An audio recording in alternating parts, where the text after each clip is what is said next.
दी हुई लंबाई का कितने खींचना। कता ए बी की लंबाई 4 सम है, लेंथ ए बी बराबर 4 सम। किता पी क्यू की लंबाई 5.8 सम है, लेंथ पी क्यू बराबर 5.8 सम। किता एक्स वाई की लंबाई 2.4 सम है, लेंथ एक्स वाई बराबर 2.4 सम। दी हुई पैमाइश का जाविया बनाना। जाविया ए बी सी बराबर 60 दर्जे। जाविये का राशि नुक्ता बी है, इसलिए हम सबसे पहले शुआ बी सी खींचेंगे। गौर से देखिए, अब हम चांदे को नुक्ता बी पर रखेंगे और 60 दर्जे पर एक निशान लगाएंगे। उसके बाद नुक्ता बी से इस निशान से गुजरने वाली शुआ बी ए खींचेंगे।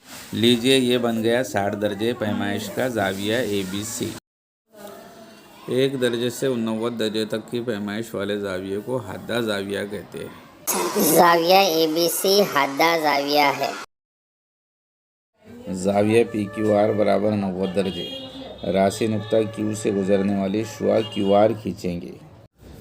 नुक्ता क्यू पर चांदा रखकर 90 दर्जे पर निशान लगाएंगे। जाविये का राशि नुक्ता क्यू और लगाए गए निशान से गुजरने वाली शुआ क्यू पी खींचेंगे। लीजिए, 90 दर्जे का जाविया पी क्यू आर बन चुका है। सिर्फ और सिर्फ 90 दर्जे पैमाइश के जाविये को कायमा जाविया कहते हैं।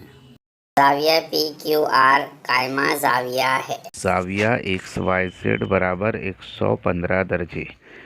जाविये का राशि नुक्ता वाई है, इसलिए नुक्ता वाई से पट्टी की मदद से शुआ वाई जेड खींचेंगे। राशि नुक्ता वाई पर चांदा रख कर 115 दर्जे पर एक निशान लगाएंगे।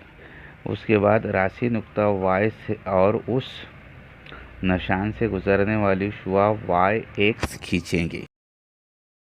देखिए, 115 दर्जे का जाविया एक्स वाई जेड बन चुका है।